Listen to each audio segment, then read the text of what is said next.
Hello guys, welcome back to my channel Rinku Tamal ব্লগে সবাইকে স্বাগত। তো আবার চলে এলাম একটা নতুন ব্লগ নিয়ে। আর হ্যাঁ বন্ধুরা, তোমরা সবাই কেমন আছো? আশা করি ভালো আছো, আমিও খুবই ভালো আছি। তো আমি এই যে রেডি হয়ে গেছি, একটুকু যাব বাজারে। তো বাজারে কেন যাব আমি এখন বলবো না, ঠিক আছে? তো পুরো ভিডিওটা না দেখলে কিন্তু বুঝতে পারবেন না। তো ওই জন্যই বলছি, স্কিপ করবেন না, পুরো ভিডিওটা দেখবেন, আশা করি ভালো লাগবে।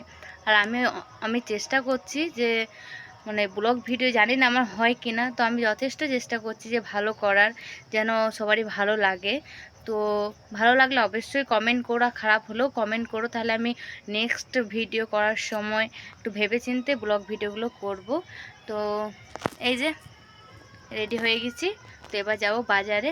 তো বাজারে গিয়ে কি কিনছি, কি নিয়ে আসছি, আজকে কার কি, সবই দেখতে হলে পুরো ভিডিওটা দেখতে হবে। তো চলুন। তো বন্ধুরা, এই যে বাজারে যাব, ও রেডি হয়ে গিয়েছে, আর আমিও সোয়েটারটা পরে নিলাম কারণ খুবই ঠান্ডা আর সন্ধ্যাও হয়ে গিয়েছে। তো চলুন বাজারে গিয়ে দেখা হচ্ছে আপনাদের সঙ্গে। তো এই যে বাজারে চলে এলাম, প্রথমেই চলে এলাম ওষুধের দোকানে। ওই পুচকুর দুটো ওষুধ, জায়ের বাচ্চা দুটোর ওষুধ, আমার বাবুর সোনারও একটা ওষুধ কেনার ছিল, তো ও এই যে ওষুধ দুটো কিনে নিচ্ছে। তো এবারে যাব ভাবছি কেকের দোকানে কেক নিতে। তো এই যে দেখুন ওষুধ নেওয়া হয়ে গেল। তো এই যে কেকের দোকানে চলে এলাম। তো বিভিন্ন ধরনের কেক রয়েছে, অনেক সুন্দর সুন্দর কেক। তো আমরা যখনই কেক নিই এই দোকানটাতেই আসি, কারণ এই দোকানে খুব সুন্দর সুন্দর কেকের কালেকশানটা থাকে আর কি। তো প্রথমে আমি বাইরের দিক দিয়েও দেখে নিলাম যে কোন কেকটা ভালো, কোন কেকটার দাম কেমন। তো এটা পরে জিজ্ঞাসা করেছিলাম। তো এই যে দেখতে পাচ্ছেন সব কেক এখানে রয়েছে। তো আবার যেরকম কেক নেবেন বললে ওরা সেই রকমই কেক বানিয়ে দেবে, কিন্তু একটু ওয়েট করতে হবে। কিন্তু আমরা ওয়েট করব না, এখানের মধ্যে যে কোনো একটা কেক নিয়ে নেব। তো চলুন বন্ধুরা কেকটা নিয়ে নিই। তো বন্ধুরা, যা যা নেওয়া হয়ে গিয়েছে, ওইদিকে প্যাকিং করছে, আর এইদিকে আমরা দাঁড়িয়ে ওয়েট করছি। তো যাই হোক, এই যে হয়ে গেল শেষমেশ কেক নেওয়া। তো এবার যাব আমরা মিষ্টির দোকানে, কারণ 2 রকম মিষ্টি নিতে হবে। তো জন্মদিন বলে কথা, মিষ্টি না নিলে কেমন একটা হয় না। তো এই যে মিষ্টি দোকানেও চলে এলাম, এই যে নেমে পড়েছি। আর এখানে দেখুন মিষ্টি কেবল তৈরি হচ্ছিল, তো সম্পূর্ণ তৈরি হয়নি। তো আমরা এই মিষ্টিটা আর পেলাম না গরম গরম, তাই এখানে ছিল ঝোলের মিষ্টি, তো ওই মিষ্টিটাই নিয়ে নিলাম। তো নিয়েছি সাদা ঝোলের মিষ্টি, আর কালো মিষ্টিও নিয়েছি, আবার গুড়ের মিষ্টিও নিয়েছি। তো 3 রকম মিষ্টি নেওয়া হয়েছে। এবার চলে এলাম একটা চকলেটের দোকানে। তো চকলেট তো নিতে হবে, ওই দোকানে তো কমের মধ্যে চকলেট পেলাম না, তাই এই চকলেটটা নিচ্ছে, এই যে গোল, এই চকলেটটা নিলাম 5টা। ছোট ছোট 1 টাকা দামের চকলেট নিলাম, পার্ক চকলেটও নিলাম, অনেকগুলোই চকলেট নিয়ে নিলাম। এবার যাব আমরা বাড়ি। তো বন্ধুরা, এই যে বাড়ি চলে এসেছি, বাড়ি চলে এসে গেট লাগিয়ে পরে এই যে বেলুন ফোড়াতে লেগে গিয়েছি, কারণ জন্মদিন বলে কথা, তো একটু তো ঘরটা সাজানো দরকার বেলুন দিয়ে। তো এই যে বেলুন ফোড়াচ্ছি আর গেটটা লাগিয়েছি, এই কারণে বাবু সোনা, যায় মেয়ে আছে মিঠাই, ওরা তো বেলুনে খুবই ভক্ত। তো ওরা এলে কিন্তু আমাকে বেলুন ফুলাতেও দেবে না, সাজাতেও দেবে না। তো বন্ধুরা দেখাচ্ছি, এই যে একটা দাদার খাটের মধ্যে আমি সব ঠিকঠাক করলাম।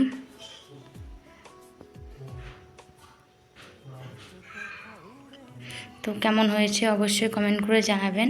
আর এখানে কে কে আছে দেখায়। এখানে আছে 3 ধরনের চকলেট আর কেকের চাকুটা, এখানে আছে পায়েস, এখানে আছে 2 ধরনের মিষ্টি, আর এখানে আছে কেক। তো কেমন হয়েছে কেকটা অবশ্যই কমেন্ট করো। আর এদিকে বেলুন টাঙানো হয়েছে। কিছু কথা ছুটে চাই, কিছু থাকে না বলা।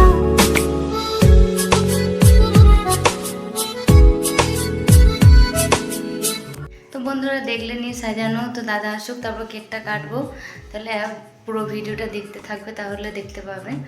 তো এই যে এই সাজানো হয়েছে।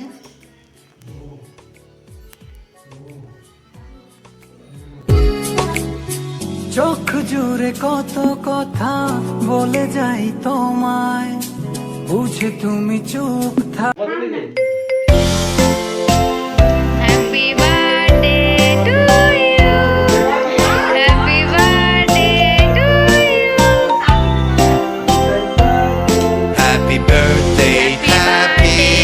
Happy birthday to you.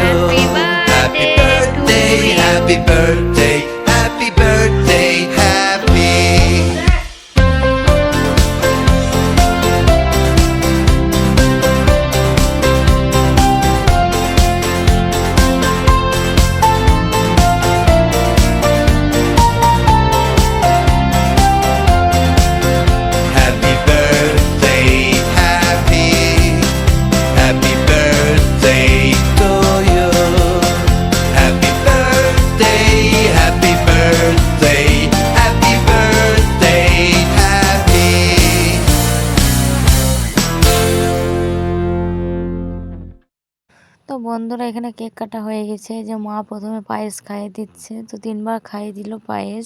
আর এদিকে পুচকুটাকে নিয়েছিল কোলে, তো অসুবিধা হচ্ছিল মায়ের। তো আমার হাজব্যান্ডকে বললাম যে পুচকুটাকে নাও, তো ও শেষ অবধি পুচকুটাকে কোলে নেবে। তো ও নিয়ে নেক, তারপর মা আবার দাদাকে মিষ্টিটা খাইয়ে দেবে। তো বন্ধুরা আমরা তো সবসময় নিজেদের আনন্দ বা আমাদের নিজের মানুষের জন্য আনন্দ করি, ইচ্ছে করি যে একটু ভালো করে সেলিব্রেট করব। কিন্তু এই দাদাটার এখনও বার্থডে সেলিব্রেট হয়নি এইভাবে। তো আমি ভাবলাম যে ছোট বোনের মতো করে ছোটোখাটো একটা বার্থডে সেলিব্রেট করি। তো ওই জন্যে আমি করলাম, আমার হাজব্যান্ডকে নিয়ে বাজারে গিয়েছিলাম। তো সবাই খুবই খুশি হয়েছে, সবার থেকে খুশি হয়েছে আমার শাশুড়ি, যে তার ছেলে এইভাবে কেক কেটে সবাইকে খাওয়ালো। তো বন্ধুরা তোমাদের সবাই কেমন লেগেছে অবশ্যই কমেন্ট করে জানিও। আর শাশুড়ি মা কেক খায় না, কারণ ডিম থাকে তাই ও কেক খায় না, তারপর মাংসও খায় না। তো এদিকে মেজো দাঁড়িয়ে আছে, এদিকে পুচকু সোনাকে কোলে নিয়ে আছে ছেলেটা, আর এদিকে সবাই কেক খাচ্ছে। আর এই দিদিটা মেয়েটাকে নিয়ে আছে, আর আমার বাবুর সঙ্গে তখন বসেই ছিল। তো এই যে দাদা কেক খাওয়া হয়ে গেছে, সবাইকে অল্প করে কেক খাইয়ে দিয়েছে। তো বন্ধুরা আজকে ব্লগটা এই অবধি ছিল। তো কেমন লাগলো অবশ্যই কমেন্ট করো, আর ভালো লাগলে অবশ্যই একটা লাইক করো। তো ব্লগটা আমি এখানে শেষ করছি। ভালো থাকবেন, সুস্থ থাকবেন, দেখা হচ্ছে নেক্সট ব্লগে। টাটা।